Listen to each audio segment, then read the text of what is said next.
जी अनिल अली बताएगा कि इस मुख्तसर दौरे पर इस वक्त पहुंचा है ईरान की जानिब से क्या डेवलपमेंट आपको नज़र आ रही है कि मुज़ाकरात में कितना कारगर साबित होगा ये?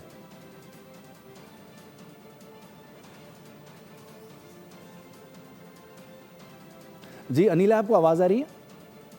ज़रा सा जोर से आपको बोलना होगा, कम आ रही है। अच्छा आवाज़ कुछ कम है, हम कोशिश करते हैं कि उनसे रब्ता अपना मुकम्मल बहाल करें। आपको बताएं कि ईरानी वज़ीर ख़ारजा अब्बास अराग़ची की मुख्तसर वफ़द के साथ इस्लामाबाद आमद। तर्जुमान दफ्तर ख़ारजा के मुताबिक नायब वज़ीर आज़म इसहाक़ डार और फील्ड मार्शल ने उनका इस्तक़बाल किया।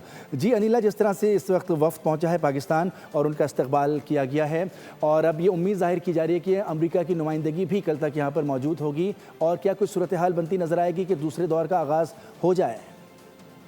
जी, मैं समझती हूँ ये बहुत ही खुशी की न्यूज़ है कि इरानियन फ़ॉरेन मिनिस्टर पहुँच गए हैं, उनका इस्तक़बाल हुआ है और अमेरिका में ये अनाउंस हो गया है कि जैरेड कुशनर, स्टीव विटकॉफ़ और जेडी वैंस वाइस प्रेसिडेंट भी कल निकल जाएंगे।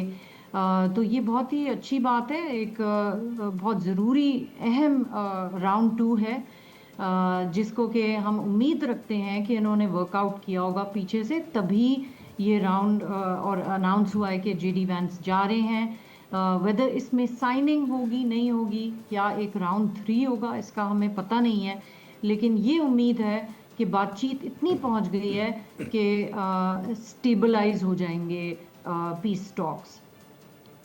तो आप समझते हैं कि सूरत हाल जो है अब उसी जानिब जाएगी, क्योंकि दुनिया समझ चुकी है कि मुज़ाकरात के अलावा ये मसाइल किसी और तरह से हल नहीं हो सकते। अमेरिका की जानिब से भी खासी लचक दिखाई गई है और जो बुनियादी 2 आखिरी मुतालबात रह गए हैं, आप समझते हैं कि ईरान भी अब उस पर लचक दिखा पाएगा?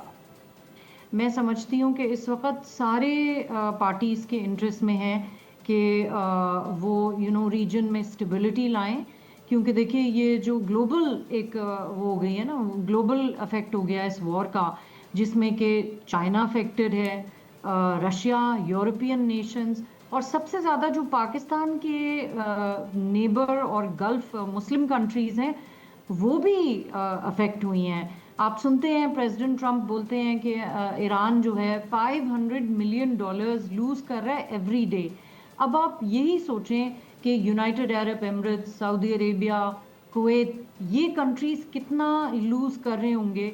और उसके अलावा चाइना का पाकिस्तान का एलाय है, और वो कितना लूज़ कर रहा होगा। स्ट्रेट ऑफ हॉर्मोज जैसे ही बंद हुआ, आई थिंक ये इंटरनेशनल एक इकोनॉमिक क्राइसिस हो गई, जिसका हल सिर्फ यही है कि ये दोनों पार्टीज बैठ जाएं और पाकिस्तान उनको होस्ट करे।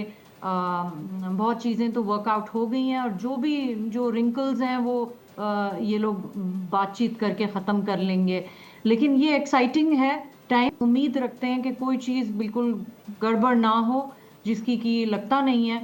और देखिए इंटरनेशनल जो है सारी कंट्रीज़, जर्मनी है, यूरोप के दूसरे ममालिक हैं, इन सब ने पाकिस्तान का रोल सराहा है, हमारे जीसीसी कंट्रीज़ ने। और आई थिंक इससे ये अच्छी उम्मीद रखनी चाहिए कि ये सब पहुंचेंगे और इंशाल्लाह ये नतीजा होगा कि स्ट्रेट ऑफ हॉर्मोज दोबारा इंटरनेशनल वाटर्स हो जाएंगे, जिसमें कि ट्रेड और पीस होगा। सब्सक्राइब करें और बेल दबाएं ताकि कोई खबर रह न जाए।